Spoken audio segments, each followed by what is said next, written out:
ஆண்டவரும் இரட்சகருமாகிய இயேசு கிறிஸ்துவின் ஈடு இணையற்ற நாமத்தில் அன்புக்குரிய சகோதர சகோதரிகளே, இந்த வீடியோ வாயிலாக உங்களை சந்திப்பதில் மிகுந்த சந்தோஷம். இன்றைக்கும் வாசிக்கப்படுவதான வேத பகுதி யோவான் புஸ்தகம் 3வது அதிகாரம் 1வது வசனத்திலிருந்து வாசிக்கிறேன்.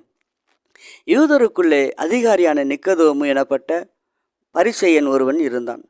அவன் ராக்காலத்திலே இயேசுவிடத்தில் வந்து, ரபி, நீர் தேவனிடத்திலிருந்து வந்த போதகர் என்று அறிந்திருக்கிறேன். ஏனெனில் ஒருவன் தன்னோடு தேவன் இராவிட்டால் நீ செய்கிற இப்படிப்பட்டதான காரியங்களை செய்ய மாட்டான் என்றான். இயேசு அவனுக்கு பிரயுத்தரமாக, ஒருவன் மறுபடியும் பிறவாவிட்டால் தேவனுடைய ராஜ்யத்தை காண மாட்டான் என்று மெய்யாகவே உனக்கு சொல்லுகிறேன் என்றார். அதற்கு நிக்கதேமு, ஒரு மனுஷன் முதிர் வயதாய் இருக்கையில் எப்படி பிறப்பான்? அவன் தன் தாயின் கர்ப்பத்தில் 2ஆம் தரம் பிரவேசித்து பிறக்கக்கூடுமோ என்றான். இயேசு பிரவித்திரமாக, ஒருவன் ஜலத்தினாலும் ஆவியினாலும் பிறவாவிட்டான் தேவனுடைய ராஜ்யத்தில் பிரவேசிக்க மாட்டான் என்று மெய்யாகவே உனக்கு சொல்கிறேன்.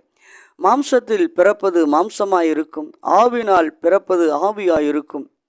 நீங்கள் மறுபடியும் பிறக்க வேண்டும் என்று நான் உங்களுக்கு சொன்னதை குறித்து அதிசயப்பட வேண்டாம். காற்றானது தனக்கு இஷ்டமான இடத்திலே வீசுகிறது, அதன் சத்தத்தை கேட்கிறாய், ஆகிலும் அது இன்னத்திலிருந்து வருகிறதென்று இன்ன இடத்துக்கு போகிறதென்று உனக்கு தெரியாது. ஆவினால் பிறந்த எவனும் அப்படியே இருக்கிறான். அன்புக்குரிய சகோதரனே சகோதரியே, இந்த வீடியோ வாயிலாக ஆண்டவர் சொல்லுகிறார், ஒருவன் மறுபடியும் பிறக்க வேண்டும். ஒரு நிக்கதோமு என்கிற ஒரு மனிதன் இயேசு கிறிஸ்துவிடத்தில் வந்து, ரபி, நீர் தேவனிடத்திலிருந்து வந்தவர் என்று நாங்கள் அறிந்திருக்கிறோம் என்று சொல்லுகிறான். ஏனென்றால் தேவனிடத்தில் வராத யாரும் தேவன் அவனோடு கூட இராவிட்டால் இப்படிப்பட்டதான காரியங்களை செயல்பட முடியாது என்று இயேசு கிறிஸ்து செய்த காரியங்களை எல்லாவற்றையும் அவர்கள் அறிந்திருக்கிறார்கள். அறிந்திருந்தபடியினாலே இந்த நிக்கதோமு என்கிற மனிதன் அவரை குறித்து சொல்லுகிறான், ஆண்டவரே, உம்மோடு நீர் தேவனிடத்திலிருந்து வந்தவர் என்று அறிந்திருக்கிறோம் என்று.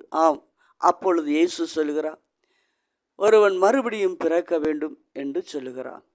அப்பொழுது நிக்கதோமு சொல்கிறான், ஒரு மனிதன் முதிர் வயதலாக இருக்கிற ஒரு மனிதன் மறுபடியும் எப்படி தாயினுடைய கர்ப்பத்தில் பிரவேசித்து திரும்ப அவன் பிறக்கக்கூடும் என்று கேட்கிறான்.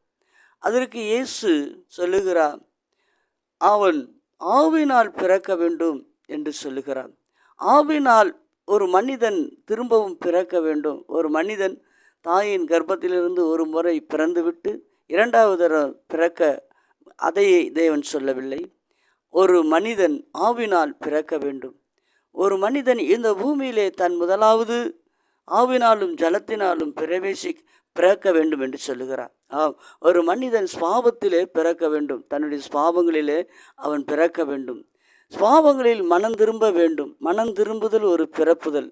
தன் செய்த பாவங்களில் இருந்து மனம் திரும்பு, தேவனுக்கு விரோதமான காரியங்களை செய்தேன் என்று சொல்லி அறிந்து அந்த காரியத்தில் இருந்து அவன் மனம் திரும்ப வேண்டும்.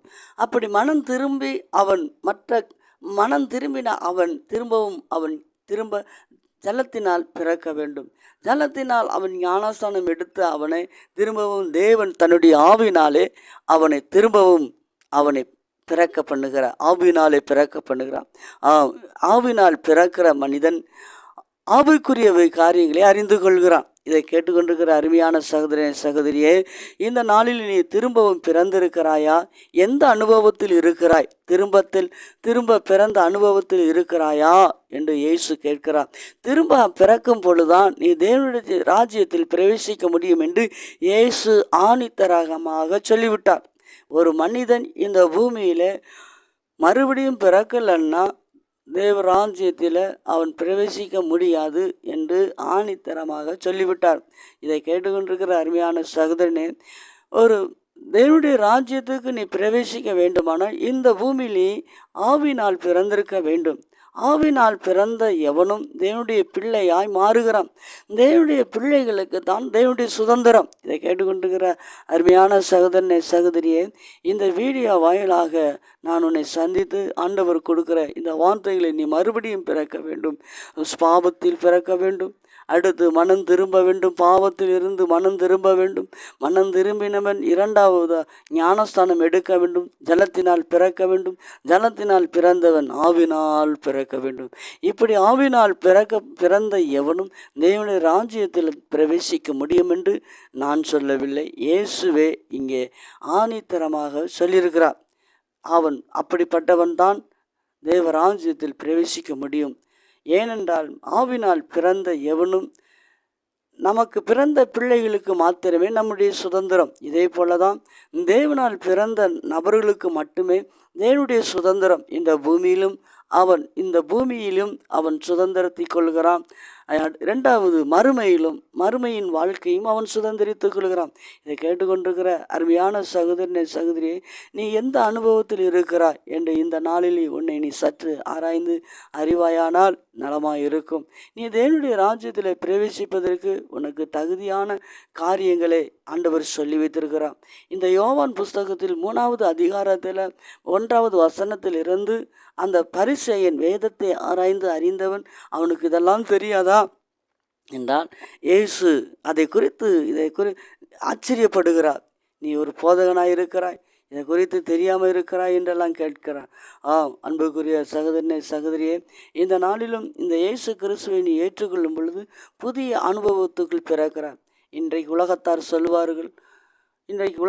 சொல்லுவார்கள், ஒரு மனிதன் 7 பிறப்பு உண்டு, அவன் காக்கா, மிருகம், பறவை இப்படியெல்லாம் பிறப்பான் என்று சொல்லுகிறான்.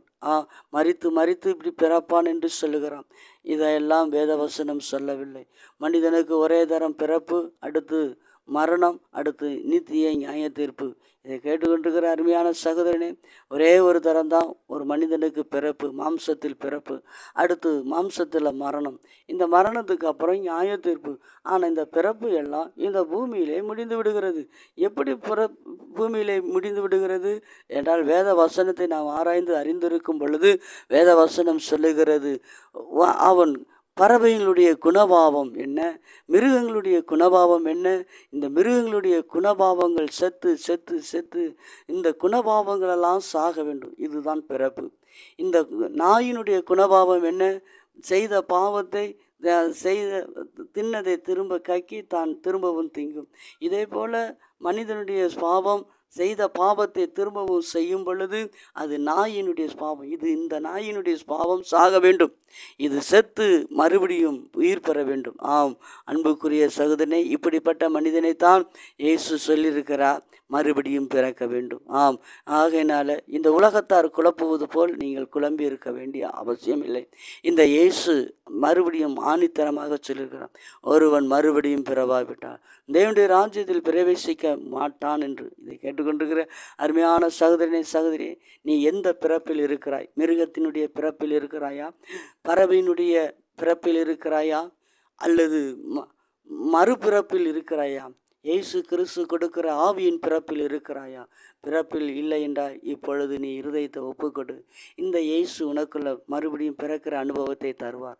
இன்றைக்கு நான் உனக்காக ஜெபிக்கிறேன். மகா இரக்கமும் கிருபையும் நிறைந்த நல்ல தகப்பனே, இந்த வார்த்தையை கேட்டு ஒப்பு கொடுக்கிற ஒவ்வொருத்தரையும் நீர் ஆசீர்வதிக்கும்படியாக, மனம் திரும்புதலில் இருக்கிற மக்களுக்கு நீர் பாவ மன்னிப்பை தரும்படியாக தகப்பனே உமக்கு நன்றி செலுத்துகிறேன். அற்புதங்களையும் அதிசயங்களையும் நீர் செய்யும்படியாக, மறுபடியும் பிறக்க வேண்டும் அனுபவத்தை பெற்றுக்கொள்ளும்படியாக, இவர்கள் தேவ ராஜ்யத்துக்கு உரியவர்களாய் மாறும்படியாக நான் ஜெபிக்கிறேன். பெரிய காரியங்களை செய்யும் இயேசு கிறிஸ்து நாமத்தில் ஜெபிக்கிறேன் நல்ல பிதாவே, ஆமென். அன்புக்குரிய சகோதரிகளே, இந்த வீடியோ வாயிலாக ஆண்டவர் உங்களோடு பேசின வார்த்தைகளை நீர் எங்களுக்கு தெரியப்படுத்தலாம்.